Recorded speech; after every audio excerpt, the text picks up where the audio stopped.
Stay tuned for today's Antidote, brought to you by the Renegade Success Network. Today's Antidote features a healthy dose of thought-provoking insights and information for business owners, entrepreneurs, leaders, and nonprofit professionals. Each day since March of 2020, this program has offered that one thing to help you continue on your own unique pathway to success. And now, Renegades, we bring you Bob Graham and Tom Brush.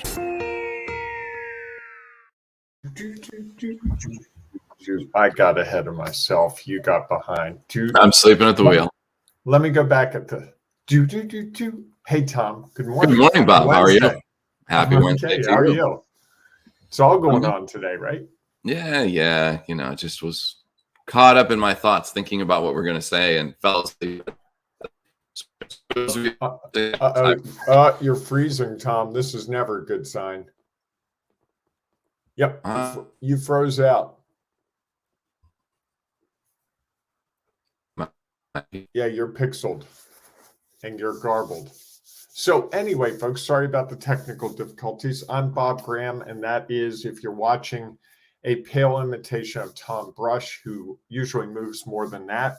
This is today's Antidote, and this is Wednesday. And welcome. If you're watching the broadcast, because we do both broad and podcast, thank you for being here. You might be seeing us on Facebook, Twitter, or YouTube. Thank you for being here. If you're catching the podcast, that's awesome. I know we're on Spotify, we're on Apple iTunes, we're on Stitcher, we're on Google Play, we're on Radio Republic, I think it is. There's a long list of them. So please, you can help us tremendously by sharing what we're doing with other people. Tom, you're still looking frozen. So I don't know. I'll just keep going. And we really appreciate you being here. And we really appreciate that you might share this with other people. Our mission is to get more people to understand these ideas. Today, we're going to be talking about expectations and their value.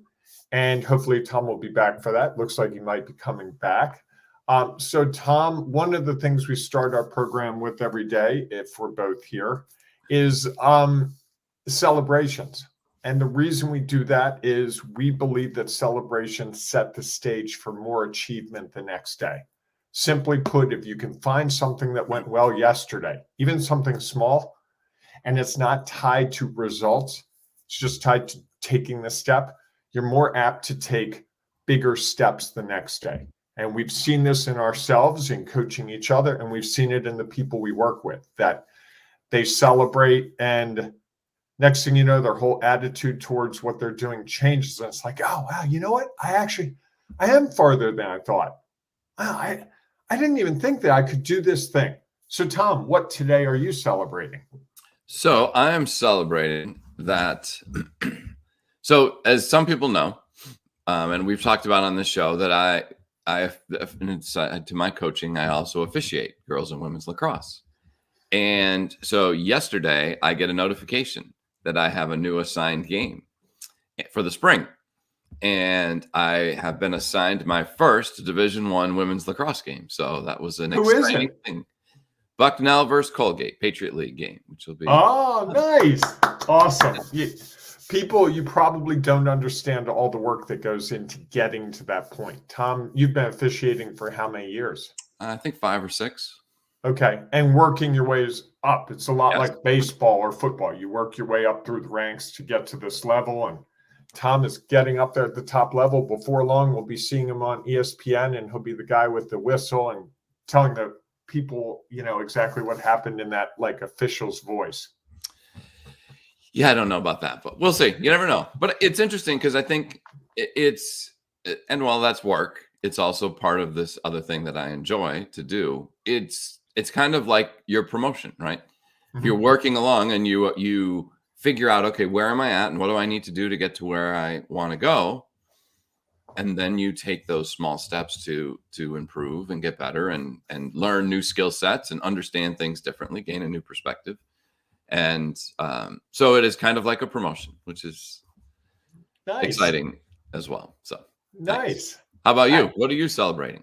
I think I'm celebrating them surrounded with people like you who are constantly striving to achieve more. And you telling that this morning makes me think I can achieve more. It makes me think that, wow, Tom and I aren't that different. And he had this vision and he did the things to achieve that vision. So for me, it inspires me to take on new and bigger challenges, probably in my speaking career. I like that. So you have to think about what's next. I do. I've got some ideas. I've got to put them into action. But that's just it, right? And I think that's also the discussion that we should have sometime. We haven't, but real quickly, the people that you're around. There's that whole theory: the 5 people that you're closest to are the 5 people that dictate what you're going to do and how you're going to show up in the world. Interesting. And I am finding that more and more, that if I'm around people who are achievers, they're not sit and go, oh, wow, I did the same thing all week. It was just really awesome. I'm 324 more weeks away from retirement. Those people don't inspire me. They kind of drag me down. So I've really worked hard in the last couple of years to surround myself with the people that really push me because they're pushing themselves. Yes. They don't say to me, Bob, you've got to. But by being around them and hear, hey, how'd your week go? Oh my God, I did this new thing. Oh, I did this new, I'm going in this new direction. I find it inspires me to do those types of things. Yeah. And, it's interesting, as you were talking about your speaking and where you want it to be, it's kind of like, and you were talking about officiating, and it's kind of like you have to understand where you are and what do you need to do next. And I think then you have to prioritize it. Yep. And I think until you do that, it's hard to do. So I was going to suggest to you, you might want to really participate in our Find Success the Renegade Way 6-week program that would help you understand, here's where I am and here's where I want to be, and provide you the tools to make sure that you are prioritizing those things, those action steps, those small steps that will help you get you closer to where you want to be. So if you are like Bob and have something that you've been thinking about, I'd really like to achieve this, and yet I've kind of put it off. I haven't really prioritized it. It hasn't really rose to the top level, or I'm giving it lip service that it's at the top level. Our 6-week Find Success the Renegade Way program, I think, would be really beneficial for you. It would help you get really clear on where is it you want to be, and make sure that you are prioritizing those steps every day, because that's the way you're going to get to where you want to go. Not just saying, it reminds me of my book. And as soon as I get through Thanksgiving, my book is going to be a big piece of that, because it is something that I have. The book that's conceptual now, right? In case someone's getting ready to go buy it as a holiday gift for someone. It's not really in that form yet. There's some on paper. On computer, I guess, on paper. And I know that I want to do this. I really desire to have this as the next thing. And so I need to make sure that I'm prioritizing that. And I'm prioritizing that in my schedule. And I think we prioritize a lot of things in our head, and yet we don't then follow through and prioritize in our schedule. So if that's something you'd be interested in, just send us a message. You can also go to the renegadesuccessnetwork.com, actually renegadesuccessnetwork.com. Go to programs and you'll Find Success the Renegade Way, that will provide more information about how you can achieve the goals you desire, and make sure that you're prioritizing the steps you need to take to get there. So, and we can start that anytime, right? I could start today, or I could start Monday or Thanksgiving morning or whatever. Absolutely. And it has a really cool app that you can do it all on your phone if you're one of those people, or you can do it on your desktop. And we're coming out with a workbook so that you could even kind of do it from, if you're a paper and pencil person, or pen and paper person. That's hard to say. Yeah, you can have that. You can have that option as well. So, had to sneak a little plug in there before we get to what are we celebrating in the nation today? It is National Take a Hike Day. Now, I checked on this because I hear it 2 ways. Take a hike. Get out of here, Tom. Or there are so many trails. Let's go out on a trail and enjoy the beauty of nature, especially at this time of year where in a lot of the country, there's snow in the Midwest. There's snow up in the Michigan area, and there are leaves that are just beautiful I know in the mid-Atlantic and further south. So Sure. Might not want to go to the extreme Northeast. There's a lot of flooding going on there. no, that's true. That's true. Sorry, But I did want to make sure it wasn't take a hike, Tom, day. But it's not that. It's not get out of here. It's So you're go not going out. to tell me to take a hike and we're just going to stop at 451 episodes? No, I'm not. I feel like we're just starting to get to the good part. Oh, excellent. We practiced. This has been a year and a half of practice. I feel like we're on to something. Awesome. All right. So everybody go out and go on a hike. See, I think someone messed up. I wonder the if there's naming convention was off. I wonder if there's a little they knew, because those words are interesting. I don't know that you say I'm going to go take a hike and go walk on a trail. I think I'm going to go hiking, or I'm the words they use allows for some interpretation unless you look at the details. When I saw yesterday that was today's celebration, I was like, oh, this will be a good time, because I heard it in my head when I said it the first time. I heard it the way like get out of here. Right. I'm like, that's kind of a weird thing. Is it National Firing Day or right? National your career has come to an end day? That seems kind of mean, but yes, okay. But and why would we celebrate it? Yeah. All right. So since we are not encouraging you to take a hike, or I encourage you to go outside and enjoy nature and walk a trail, let's move on to our topic this week is expectations. All week we've been talking about expectations. We talked about our own expectations. We talked yesterday about others' expectations of us. So today we're going to talk about the value of expectations, which I think is we briefly touched on this on Monday. And I think that it was worth more exploration because I think there is some value. I think you have to be a little cautious with it, but I think there's value in it. So, Bob, you want to start our conversation off? I really don't today. I'm not really sure where today is going, to tell you the truth, because my thought is that the value of expectations is superseded by the value of intentions. Okay. So intentions to me are deeper. The intention is you wanted to officiate at the highest level you could. The expectation was by next August, I'm going to have my first Division I game. I think intentions are much deeper. I think expectations kind of catch us into a trap. Because what if we don't meet expectations, if we fall short of them? Or what if we set the expectations too low? Which I've done many times, like, well, that wasn't really what I should have been focused on. And often we celebrate the expectation, achieving the expectations. When I taught college, I would have seniors at a university where you worked at that were athletes, and they would come into the first class and after class come up and say, so what do I need to do to get a C in this class? Because it's my senior year and I'm a football player, I'm a lacrosse player, and I just need a C gets me through. And I found that really difficult to deal with because their expectation of themselves was, I want the bare minimum. And I would say to him, if you try to get a C, you may fail. What if you tried to get an A and if you got a C, you're still okay? What if you got a B plus? What if you got an A minus? Why don't want to do the work? And I think that's where expectations can get us into trouble if we set them too low, if we coast along at the bare minimum. And we've seen it in the workplace. You've worked with people. I worked for a state job at one point, and people are like, I come to this meeting, I don't really prepare. What are they going to do? I've got seniority. I just come to the meeting because they asked me to come to the meeting, and they don't contribute. That's not helping achieve anything. And their expectation was, I'm going to work 30 years at this job and get my retirement. That's my expectation, not I'm trying to perform to achieve a goal. Okay. Did I say anything useful there? Yeah, no, absolutely. I think that it's interesting. And that's why I think this is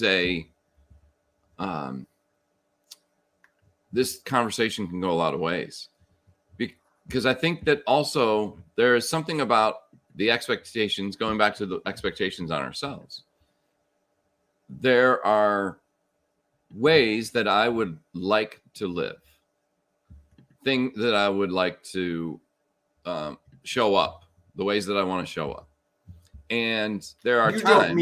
You don't mean material stuff, right? No, I mean, like, I want to be a good listener. Okay, I'm sorry. The way I heard that at first, I thought it meant like you wanted to show up at meetings in a Ferrari and a Armani suit. Yeah, no.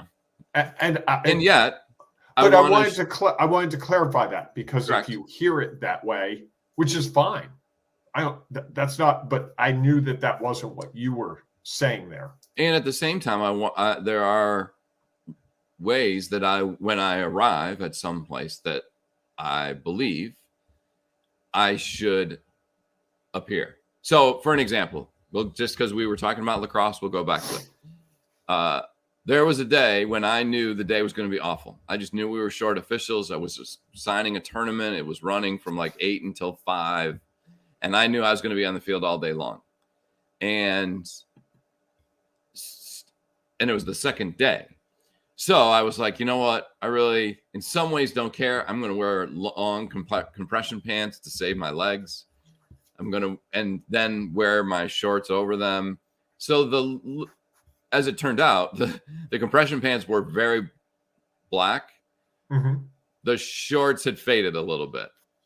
And so, that is not the way I would show up to officiate a high school game or a college game. And not typically the way I would show up for even an event, because I feel like there's a professionalism and that's the expectation, and that we should meet that. Now, and I think that's a good expectation, right? Is that there should be some standard, even if it's a minimal standard, in the way that we show up to work, let's say. Sure. And so I think when we fall short of that, it's good for us to take pause and understand, okay, what was going on there? And actually that day, because I knew I was going to be on the field literally all day, I wasn't so upset at myself. There was a little part of me that was like, yeah, I looked like a fool.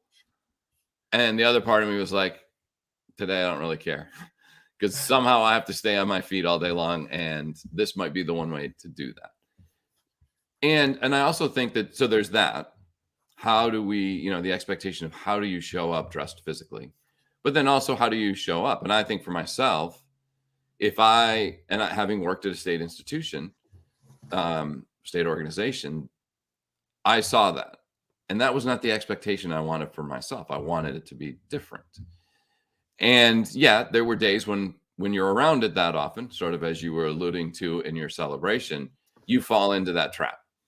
And you then are not living up to the expectations you have for yourself.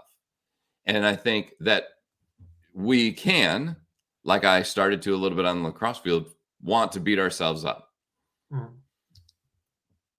And I think one of the other options is to say, okay, what did I learn from that? That I learned from, now I realize my shorts are a little faded, so maybe I need to think differently about getting a new pair of shorts, so that when I show up at other places, I'm meeting the expectations that I have for myself. And that's why I think there's I think it's all about I think it's good to have expectations in some regards, and also to understand that we aren't always going to be able to achieve them or live up to them. And as long as we don't beat ourselves up over it, we stop and say, okay, what went well, what didn't go as planned, and what would I do differently, and learn from that. Then I think the expectations don't slow us down. They allow us actually to understand where we're at and where to go forward. I feel like it makes a lot of sense. I'm going to bring in Jim's comments. Jim says this concept falls into two categories: the high expectations and goals that you hold within yourself, and 2, the impression others have of you, especially those in power. It's demotivating when you thought you were on the right path and find out the world isn't what you thought. You then have to go back to number 1, continue to reinvent yourself. I think that's really wise words from Jim this morning. Yeah, and I think that's a little of what I was trying to say. I think Well, Jim was tracking with you then, and he put it into simple language. So thank you, Jim. Well, and I love the fact that his last part of that statement was, you then have to go back to one to continue to reinvent yourself. And you can also choose, you know what? I don't agree with the expectations of those. And you can choose to stay that path. Now, that might not get you to where you want to be. And yet, if that keeps you true to what is real for you, sometimes we just have to understand that I don't want to go down that path. Right. I didn't want to at my state job become that person who at 4:57 was packing up and basically ready to run out the door and not think about my role for another until 8:04 the next day. Yes. And I think if that, I think in some regards that was the expectation. That was the minimum standards. Right. And I think people choose that. And then I think we also have the ability to say, you know what, I don't, the minimum standards that's not me. Right. So now I can choose to have my own expectations. They would supersede what the minimum expectations were. And I'm not going to judge those who have chosen that that's it. And I tried not to do that. I know that slipped every once in a while. I was like, you make the joke of don't be at the administration office at 4:59 because you're going to get run over by everybody dashing out of the building. So I think that's the balance of how do we not judge how we, where we are with those expectations, rather that we stop and step back and say, how do we learn from what those expectations are? And then that helps determine our next step. I like that. Wow. I think you brought that baby home. I don't know. We'll see. So what's your one thing today? So I think my one thing is I'm going to go with, I think I'm going with, to be a little more definitive. I am going to go with expectations have value. As long as we don't overly judge and get stuck by those expectations, that we choose to learn from those expectations and then decide, does that expectation meet or fit our needs? Or we choose that we need to do something different, which could mean something different altogether. If you go to a job and the new expectation is, well, technically you only work till 5 and no one leaves the office until 6:30, and that's the expectation. At some point you choose that's not for me. I'm going to go somewhere else and do something different because I don't want to feel like that's the expectation I have to achieve.